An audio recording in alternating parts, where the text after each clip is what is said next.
सुनो, मेरा भाई थोड़ा लेट आएगा तो उसका इंतजार करना, सो मत जाना।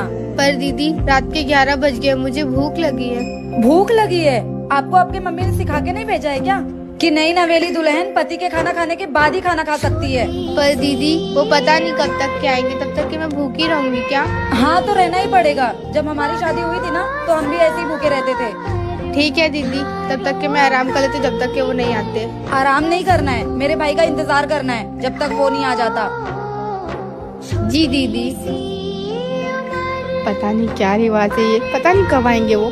एक तो भूख लगी है, ऊपर से नींद भी इतनी आ रही है। क्या शादी के बाद भूखे प्यासे भी रहना पड़ता है? ये कैसा जुर्म है बहुओं पर? ऐसे रीति रिवाज के चक्कर में न जाने कितनी रात बहुएं भूखे पेट सो जाती हैं। सुनो, मेरा भाई थोड़ा लेट आएगा तो उसका अच्छा, आपसे एक बात पूछूं, ऐसी कौन सी चीज है जो सोने की तो है लेकिन सुनार की दुकान पे नहीं मिलती? सोने की है पर सुनार की दुकान पे नहीं मिलती। मेरा भाई तू मेरी जान है।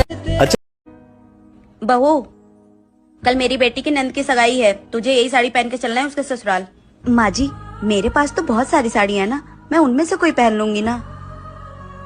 पर माँ जी, ये साड़ी बहुत भारी है, ये मैं नहीं संभाल पाऊंगी। मैं एक काम करती हूँ, मेरे पास जो साड़ी है मैं वही पहन लेती हूँ, इसे आप रख लीजिए। हाँ, मुझे पता है कि तेरे पास 200 रुपए वाली बहुत सारी साड़ियाँ हैं, लेकिन तू वो सब नहीं पहन कर जाएगी। जितना बोल रही हूँ उतना सुन, यही साड़ी पहन कर जाएगी हमारे साथ। बहू, तू क्या चाहती है? तू वही अपनी सस्ती से 200 रुपए वाली साड़ी पहनकर मेरी बेटी के ससुराल जाएगी और वहाँ हम लोग की बेइज्जती करवाएगी? नहीं, तू यही पहन कर आएगी। समझ में आई बात? माँ जी, अगर मेरे आने से दीदी के ससुराल वालों के सामने आप लोगों की बेइज्जती होगी तो फिर मैं आप लोगों के साथ नहीं आऊंगी। हाँ, तो यही बेहतर होगा कि तू वहाँ हम लोगों के साथ मेरी बेटी के ससुराल नहीं आए, वरना लोग ताने मारेंगे कि इसकी बहू तो 200 रुपए वाली सस्ती साड़ी पहन कर आ गई। माँ जी, मैं गरीब भले हूँ, पर उसका ये मतलब तो नहीं है कि आप लोग हमेशा मेरी बेइज्जती करते रहे।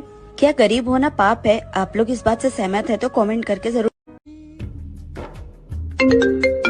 जी भाभी, बोलिए ना। शाम को घर पे पार्टी है तो टाइम से आ जाना। जी भाभी, मैं इनको बोल दूंगी, हम लोग टाइम पे आ जाएंगे। और हाँ, वही पुरानी साड़ी मत पहन के आ जाना गरीबों की तरह, कोई अच्छा सा साड़ी पहन के आना। चलो रखती हूँ। जी भाभी। रात में जब एक छोटा सा नन्हा सा ये देखो, फिर से वही फटी टी शर्ट पहन लिए। आप अपने लिए नई टी शर्ट ले लो ना। अरे तो कौन सा बाहर वाले दिखने आ रहे हैं, घर पे ही तो हूँ। फिर भी फटी टी शर्ट क्यों पहनना है? तुम भी तो 4 साल से बस वही साड़ी पहन रही हो। मुझे नई साड़ियों का शौक नहीं है, मेरे पास जितना है मैं उतने में ही खुश हूँ। तुम्हारे इसी समझदारी की वजह से मेरी कम सैलरी में भी बहुत खुश हैं। अच्छा, मैं बताने आई थी कि भाभी के घर में पार्टी है। हाँ, मैंने वो सुना था। ठीक है। रात आती, ये देखो, मैंने तुम्हारे लिए क्या लाया है। रात में जब एक इतनी प्यारी साड़ी किस लिए? आज शाम को पार्टी में तुम यही पहनना। एक मर्द ही होता है जो खुद 500 की टी शर्ट और अपनी बीवी को 5000 की साड़ी पहनाने की ताकत रखता है।